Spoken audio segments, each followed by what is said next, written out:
J'annonçais au sommaire de ce grand plateau d'une rétrospective sur l'année 2017 sur la diplomatie ou en diplomatie en République démocratique du Congo. Ici avec Fabien Lumbala, à qui nous demandons de faire l'entrée sur ce plateau. Bonne année Fabien. Dans les rares moments qu'on se fait la bise, vous savez, on se croise difficilement sur un plateau. Ça c'est vrai. Voilà. Ça c'est très vrai.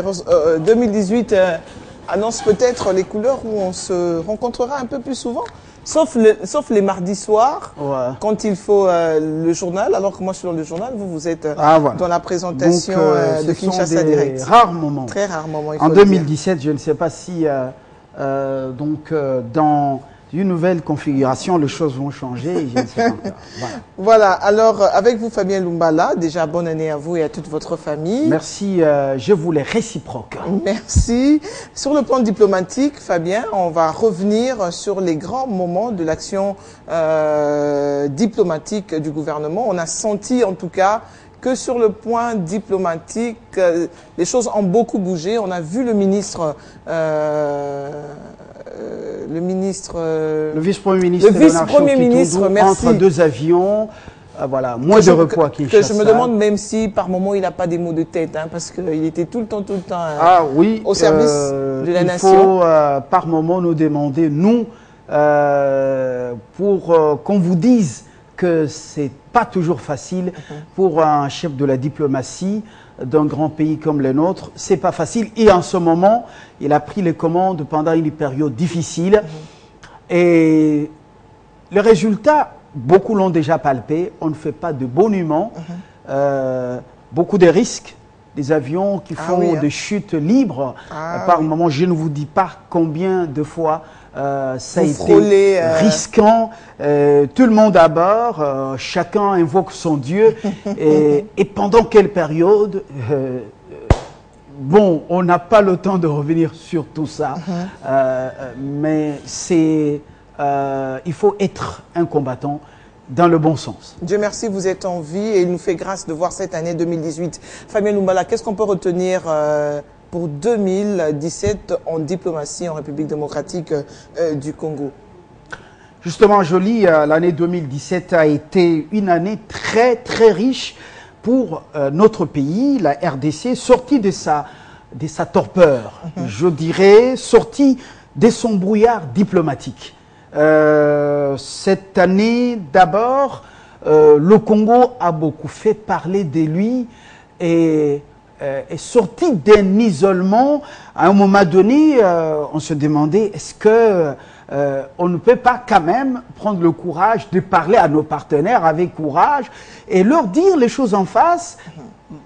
Tout le temps, on subissait Joseph Kabila, le président de la République. Vous savez que je ne suis pas de ceux-là qui chantent les louanges et les prouesses, mais je dis les choses de manière objective. Je n'ai pas l'art de flatter. Eh bien, il a impulsé une autre vision à notre diplomatie depuis l'arrivée des Shokitundu d'abord en janvier, donc début janvier, le sommet Afrique-France à Bamako, le tout dernier pour François Hollande qui était en froid avec Kinshasa, il faut le dire. Donc ce sommet avait salué solennellement et recommandé même la RDC comme modèle de la résolution pacifique des conflits. Vous vous souvenez de ce qu'il y a eu donc en janvier, plutôt en décembre 2016, lors du dialogue de la CENCO, avec un accord donc qui est aujourd'hui tant bien que mal mis en œuvre, l'accord dit de la Saint-Sylvestre. Et le sommet Afrique-France avait eu l'opportunité de saluer justement la résolution pacifique des conflits en République démocratique du Congo. Et cet modèle avait recommandé donc ce grand sommet de tous les chefs d'État africains, avec celui de la France y compris. Avec votre autorisation, on va revenir sur ce Bien grand sûr, moment. c'est important de revenir sur ce qu'a été la diplomatie en République démocratique, je veux dire la diplomatie de la République démocratique du Congo ailleurs. Ailleurs, voilà.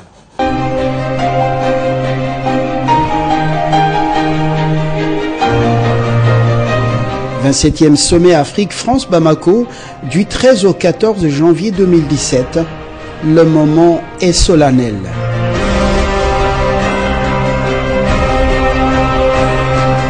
« 34 chefs d'État et de gouvernement arrivent chacun à son tour au Centre international des conférences de Bamako.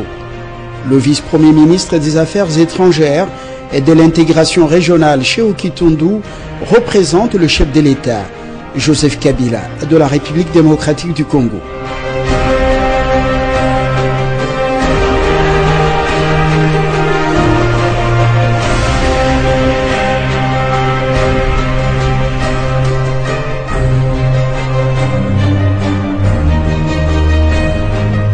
Quelques longues minutes après, c'est la traditionnelle photo de famille avant le début des discours.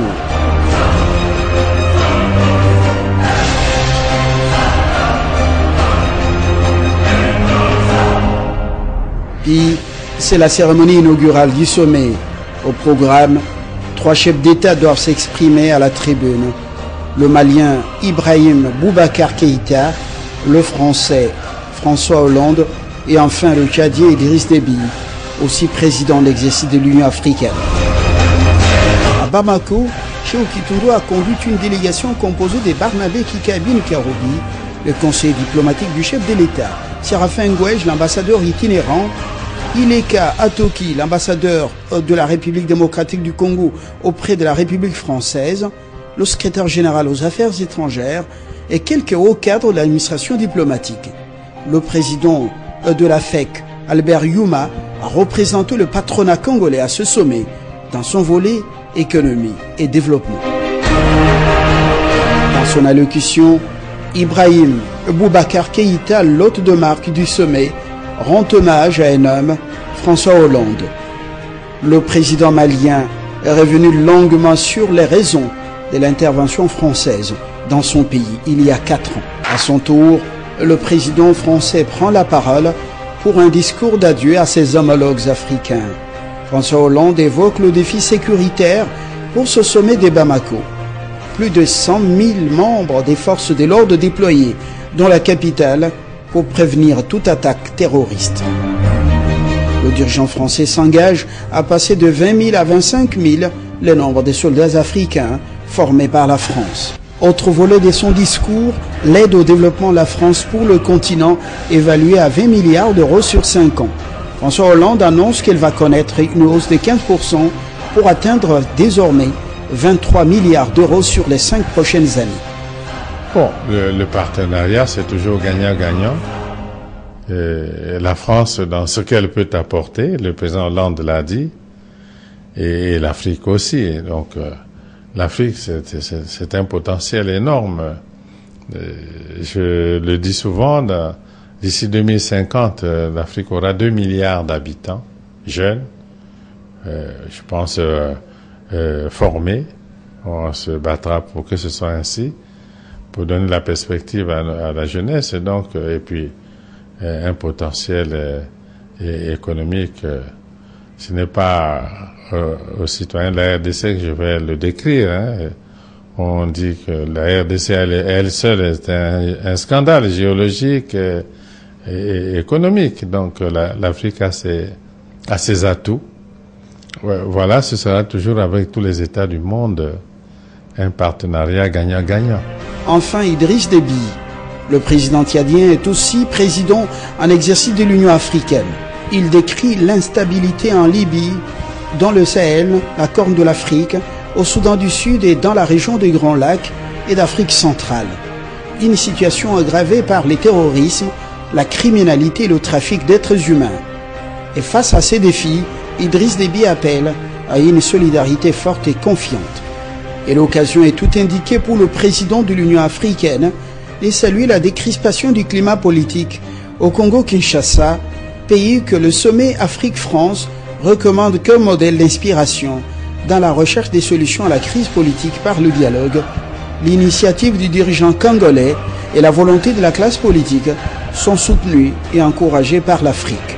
Je me réjouis ici de la tendance assez forte de nombreux pays africains à privilégier le recours au dialogue et à la concertation comme mode de solution de leurs crises et tensions politiques. L'exemple donné ici par la RDC mérite notre soutien et encouragement. Ce bel exemple doit nous inspirer pour d'autres situations. En dépit de cette tendance positive, ça ne peut que nous réjouir. Non seulement il prône le culte du dialogue pour résoudre les différends, mais en même temps il cite le dialogue en République démocratique du Congo comme un exemple dont on devrait s'inspirer. Donc vous comprenez que là, c'est quand même un événement pour la République démocratique du Congo. Ça ne peut que réjouir en tout cas. Non seulement le président de la République a été celui qui a convoqué ce dialogue, mais aussi tous les acteurs politiques qui doivent être fiers de l'œuvre accomplie, à savoir l'accord du 31 décembre, qui va bientôt permettre à une gestion consensuelle de l'État et avec comme objectif principal l'organisation des élections libres, démocratiques et transparentes. Sécurité et stabilité en Libye, le sujet est aussi évoqué. Le président du Congo-Brazzaville a fait une proposition à ses homologues, plaide par ailleurs pour le renforcement du partenariat, surtout sur le plan économique. Ah bon, c'est pas la charge sur mes seules épaules, hein, c'est l'Union africaine qui a mis un comité de haut niveau pour essayer de contribuer à la recherche d'une solution de sortie de crise. La question libyenne est une question politique. Elle l'est de plus en plus aujourd'hui, mais elle aurait dû l'être hier également.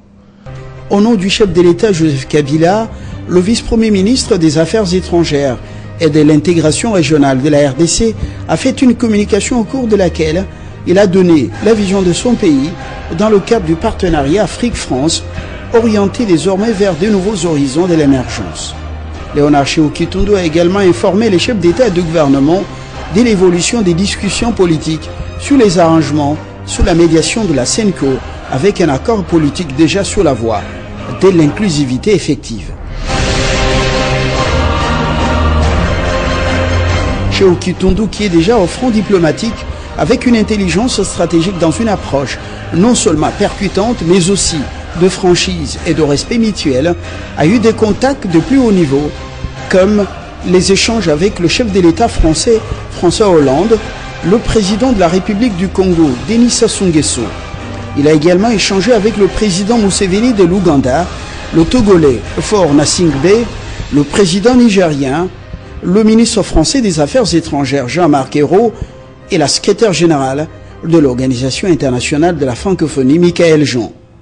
Dans mon intervention, j'ai évoqué la question du processus politique dans notre pays, en particulier en ce qui concerne le dialogue politique national inclusif. Alors, c'est ce point précis qui a intéressé le président Sassou, donc il voulait savoir à quel niveau nous nous trouvons aujourd'hui dans le cadre de la mise en œuvre de l'accord qui a été signé le 31 décembre. Le sommet des chefs d'État et de gouvernement a été précédé de la réunion des ministres des Affaires étrangères venus de plusieurs pays d'Afrique. Leurs travaux ont produit le projet de la déclaration finale de ce sommet. Et à l'occasion, le chef de la diplomatie congolaise a été très sollicité par la presse africaine et internationale sur l'importance des thèmes de cette conférence. Et ce sommet était très important parce qu'il abordait deux questions fondamentales, notamment des problèmes liés à la sécurité, donc aux menaces contre la paix et le terrorisme. Et en même temps, l'autre volet important, c'est la question de l'émergence du continent, à savoir une croissance inclusive et créatrice d'emplois. Alors, ce sont les deux questions majeures que nous avons dû à parcourir tout à l'heure. Il y a un projet de déclaration qui a été préparé à l'intention des chefs d'État du continent et les chefs de gouvernement qui vont se réunir demain. Ce genre de rencontre change-t-il quelque chose dans le développement du continent? Mais absolument, parce que comme vous savez, aujourd'hui, nous sommes actuellement dans un village planétaire ouvert, par conséquent la coopération entre les pays africains est très importante pour relever certains défis. Ainsi s'achève la 27e édition du sommet Afrique-France à Bamako. Le rendez-vous, c'est pour la 28e édition.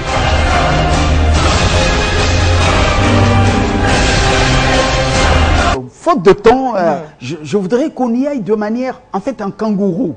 On reviendra avec détail dans un moment beaucoup plus élaboré, avec tous les éléments, justement, mais en gros, on prend les grands moments de ce qu'a été ces diplomaties en 2017.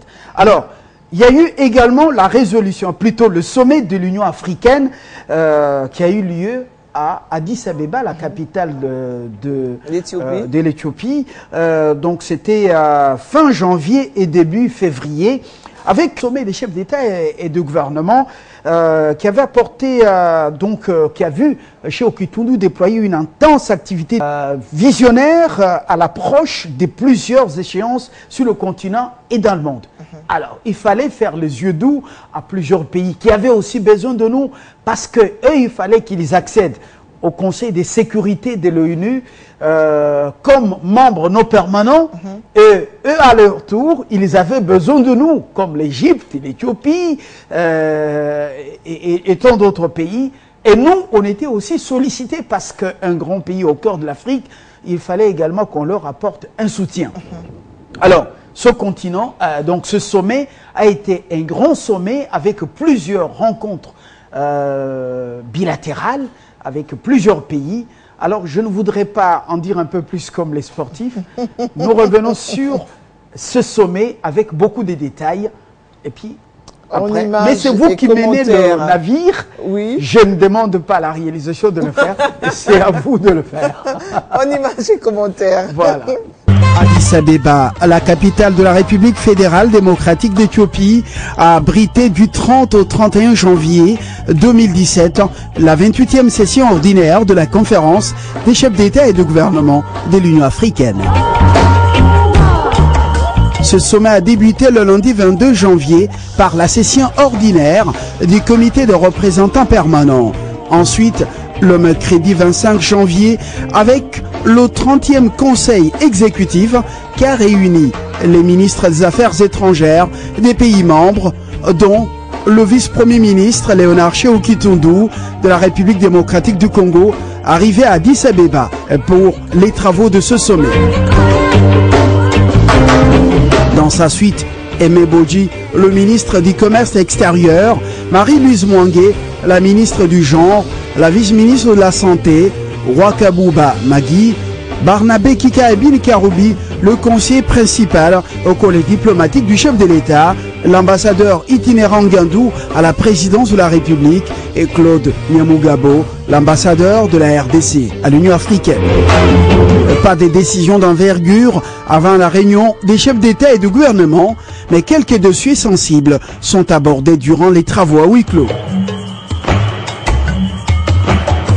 L'ambition affichée par les dirigeants africains à travers l'agenda 2063 est de créer les conditions d'une stabilité et d'une prospérité partagée en Afrique où aucun enfant, aucune femme, ni aucun homme n'est délaissé ou exclu sur la base du sexe, d'appartenance politique, de religion, d'ethnie, de localité, d'âge ou autres facteurs.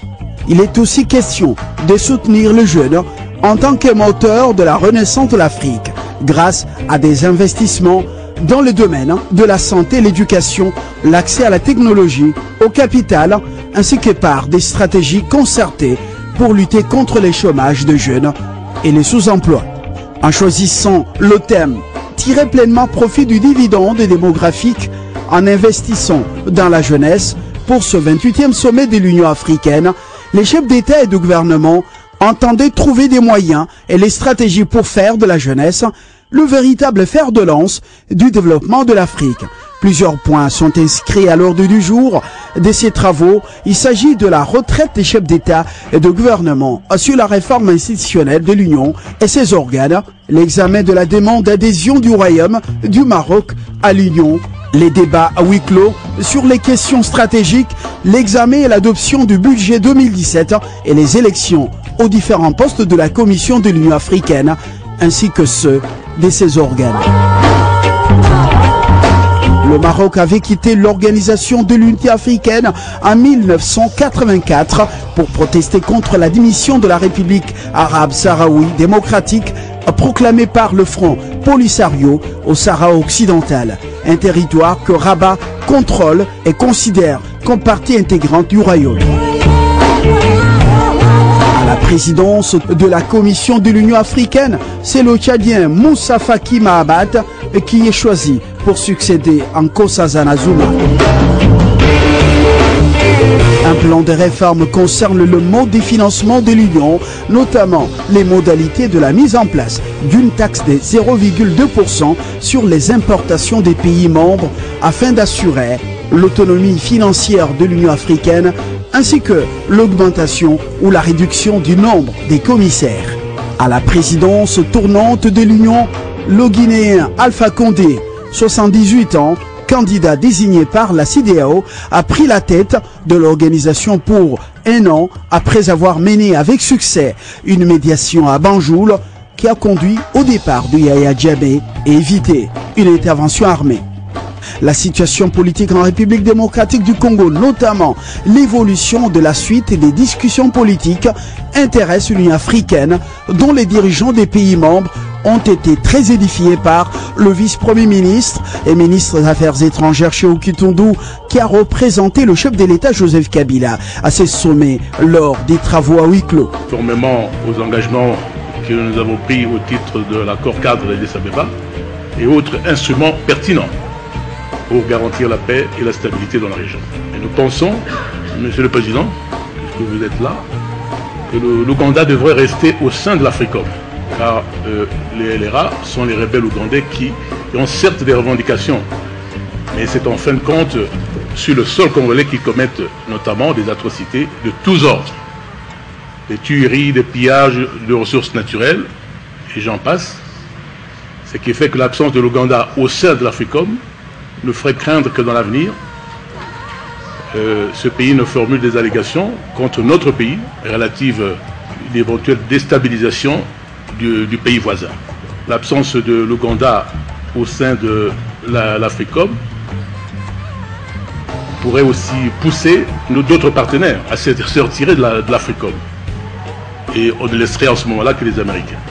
Ce serait l'incapacité de l'Union africaine de régler le problème de sécurité dans un de ces pays membres. C'est pour ça que nous faisons la suggestion que finalement, tout compte fait, l'action militaire seule ne suffirait pas à régler ce problème et qu'il y a lieu d'explorer d'autres possibilités comme le benchmark de l'engagement régional numéro 1 de l'accord cadre qui recommande aux pays de la région de régler le problème avec leur rébellion, notamment peut-être par les dialogues, à l'instar du dialogue que nous avons entrepris à Kampala et qui a permis à la République démocratique du Congo de se retrouver autour de la table avec ses propres rebelles. Voilà, une autre étape. Une autre étape plus importante, Kinshasa, dans la stratégie de ce qu'on appelait encerclement de l'Afrique. Avec un périple africain, on a été dans plusieurs pays africains. On a appelé, à un moment donné, c'était une équipe forte, l'ambassadeur Nkulu Kilombo, professeur Lumanu, Kika Ebin Karoubi, le conseiller principal au collège diplomatique du chef de l'État, et avec en tête d'affiche Cheikhou Kitundu. Alors, cette équipe soudée a fait le tour de l'Afrique et les grands moments pour expliquer l'évolution de la situation politique au Congo-Kinshasa, en Afrique du Sud, voilà, au Tchad, au Rwanda, Kigali, en TB, en Ouganda, chez Pierre Bouyoya, aujourd'hui Pierre Nkurunzize, à Bujumbura, également chez Alpha Condé, le président en exercice de l'Union africaine qui avait succédé justement au Tchadien Idriss Déby Itno. Et on a même été également chez Idriss Déby. Voilà, donc je voudrais... Et chez Macky Sall aussi? Alors, Macky Sall au Sénégal également. Alors, je voudrais prendre le moment les plus importants chez Jacob Zuma, en Afrique du Sud, que nous avons reçu chez lui, surtout au siège de l'ANC. Alors, c'était un périple qu'on a appelé encerclement de l'Afrique. Et c'est un moment qui a permis aux chefs d'État africains de comprendre réellement ce qui se passe au Congo-Kinshasa. Joseph Kabila était visionnaire, il avait anticipé les choses pour que l'Afrique, justement, comprenne ce qui se passe réellement au pays. Alors, images et commentaires. Et commentaires, les grands moments de ce périple.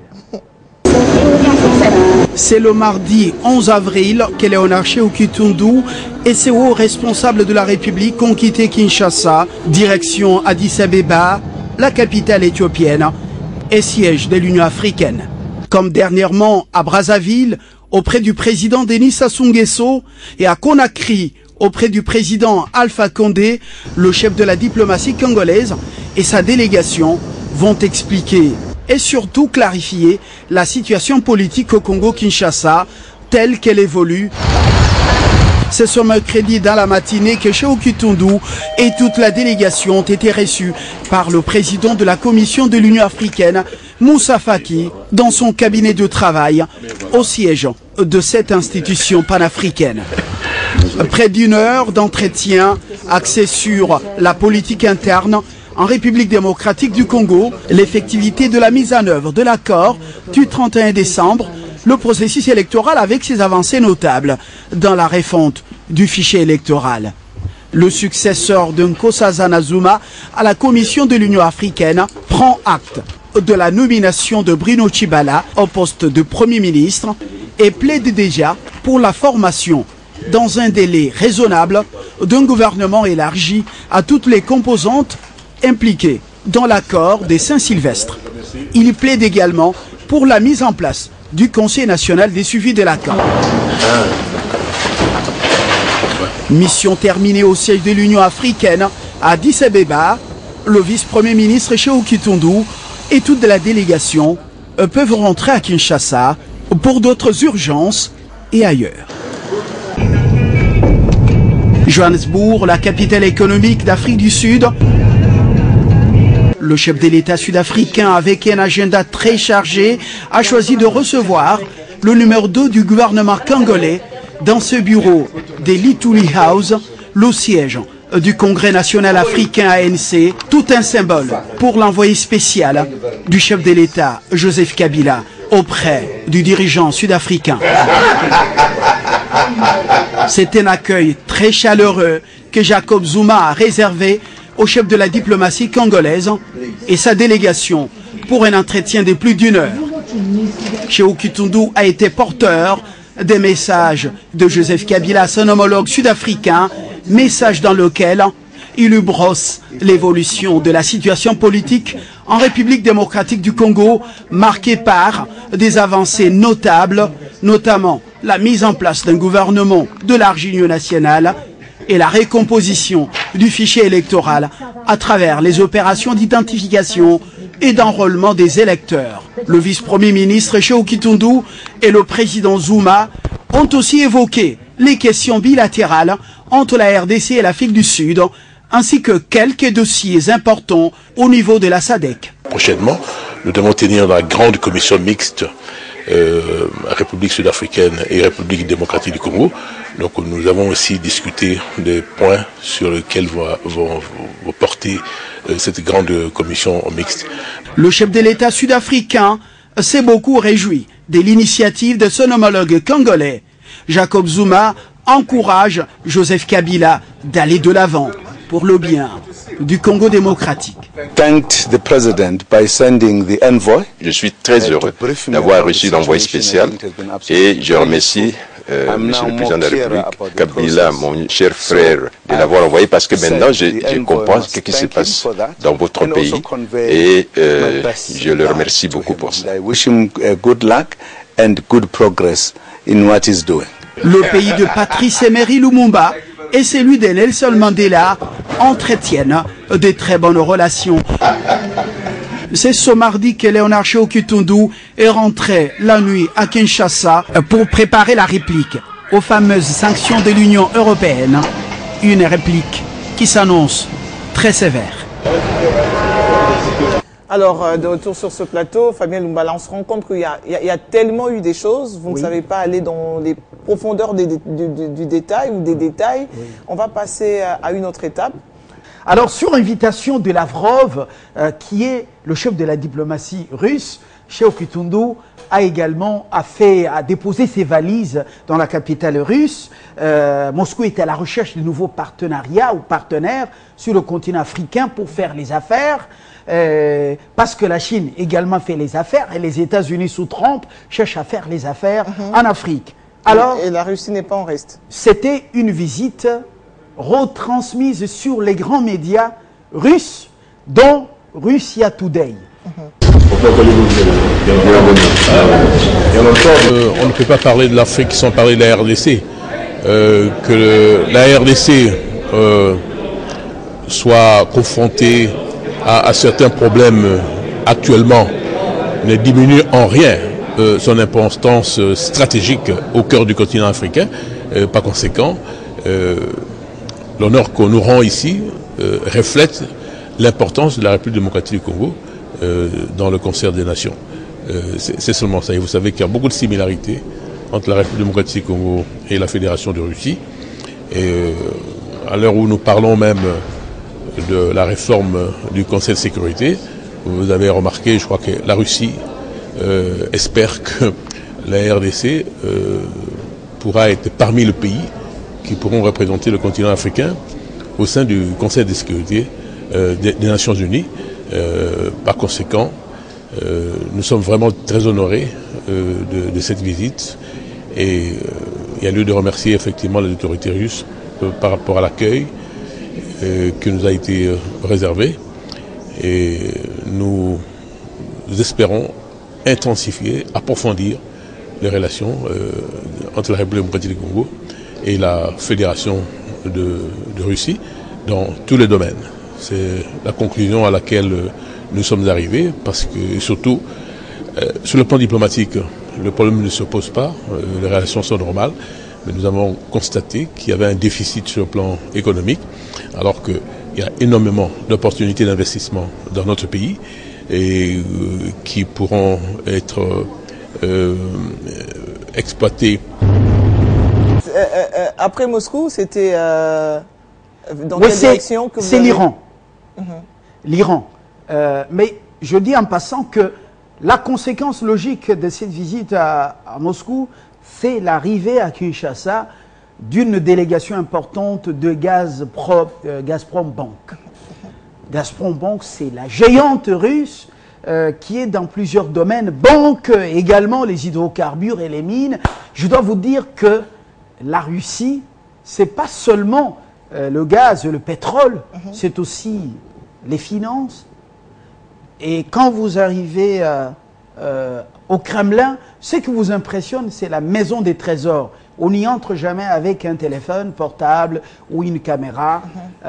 Vous allez être désillusionné pour comprendre que ce ne sont pas toujours ceux qui chantent qui ont la richesse qui en ont. Voilà. Donc, ils sont arrivés, ils veulent être dans les finances, dans les hydrocarbures et dans les mines. Nous attendons le signal de Kinshasa.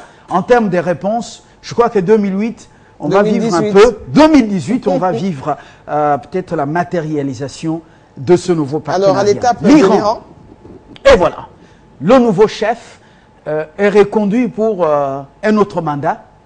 Vous vous souvenez, c'est le président, comment on l'appelle, Rouhani. D'autres disent Rouhani, voilà. Et c'est les prononciations voilà. Rouhani était investi pour un autre mandat et il avait bien voulu que le président Joseph Kabila y aille.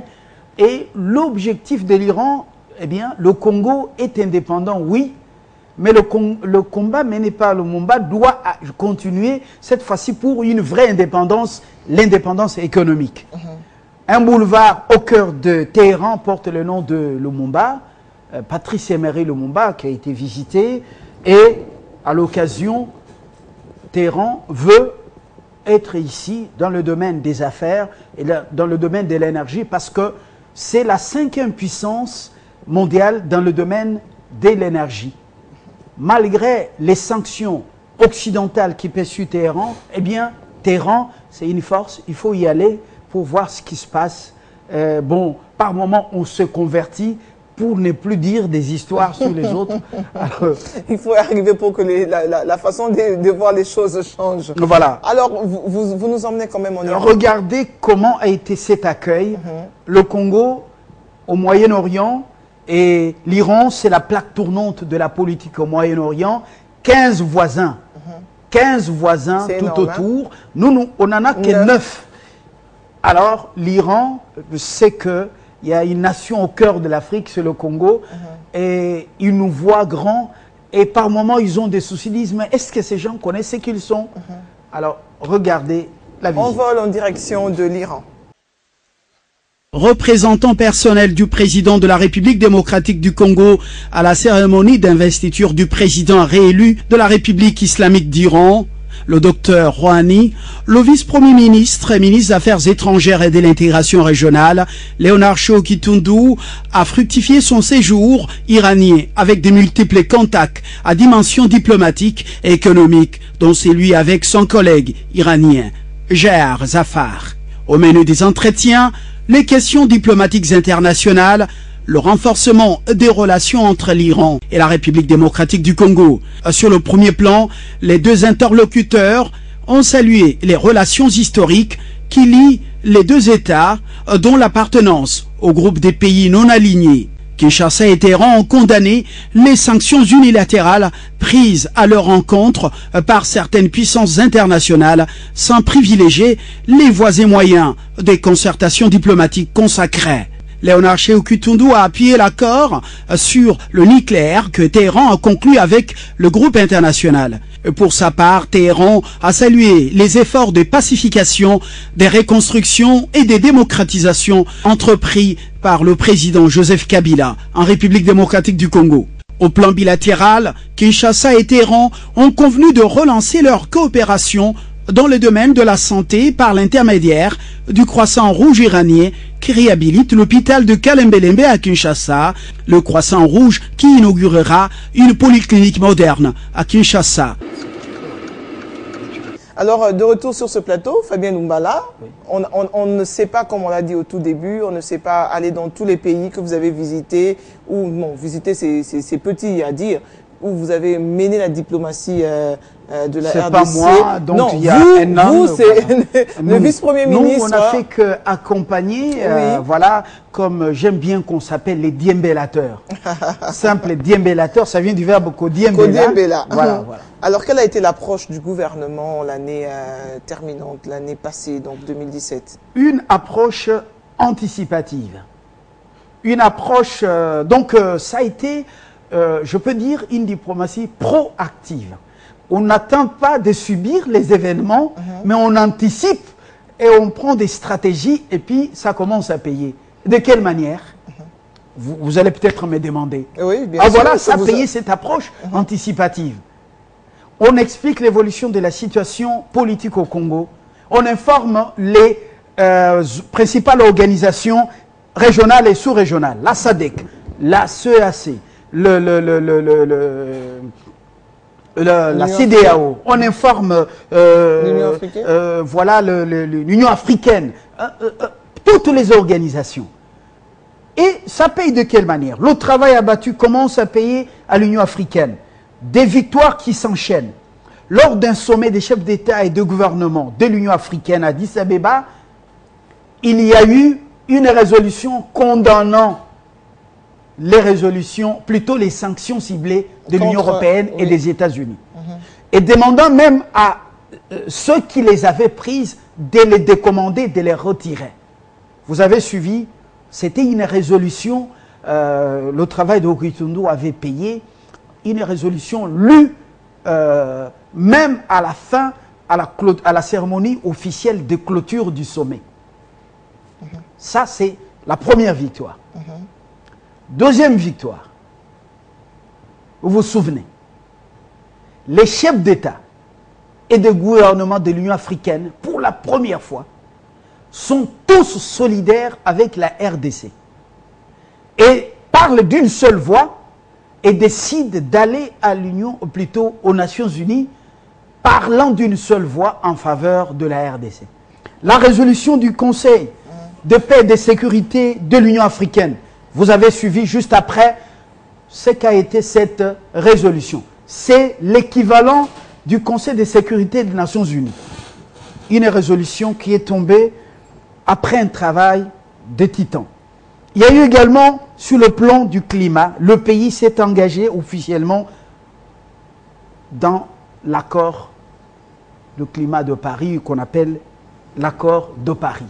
Alors, il y a eu autant d'événements, mais je préfère qu'on les prenne de manière ensemblière et que tous ces reportages de manière se suivent. ensemblière. Que ça se suive. Oui. Et là, avec votre autorisation, bien sûr, même si ça prend du temps, et que ce soit coulé comme ça. Je vous autorise, on va suivre, ce sera l'avant-dernier élément proposé. Merci Fabien Lumbala, je ne veux pas vous laisser partir de ce plateau avant que vous n'ayez souhaité une agréable année à quelques de vos proches. Ils sont très nombreux. Très nombreux, je n'ose pas citer le nom de quelqu'un individuellement. Oui. On a une relation particulière avec les téléspectateurs. C'est pourquoi je ne suis pas tenté de quitter mon pays. Je dis merci à ceux qui nous ont suivis durant toute l'année 2017. On vous a blessé quelque part, on a dit des choses qui vous ont choqué, on n'a pas posé des questions à nos invités, aux hommes politiques, les questions que vous attendiez. On a été complaisant dans tel ou tel domaine, alors pardon. Et je rends grâce à Dieu pour la vie qu'il nous a donnée, la force, le mouvement, l'aide et la respiration. On n'a pas fait ce qu'il attendait de nous, qu'il nous aide et qu'il nous éclaire. Voilà. Et je bénis mon pays, et mon encadreur spirituel. Je bénis également le peuple congolais, ma famille. Merci. Merci Fabien Lumbala, c'était très important, c'était touchant ce que vous venez de dire, surtout au sujet du pardon, parce que par moments on ne se rend pas compte de ce qu'on dit, qui peut vexer, ou même une attitude, un regard qui peut vexer très facilement nos téléspectateurs. Voilà. Merci Fabien Lumbala, encore à vous pour 2018.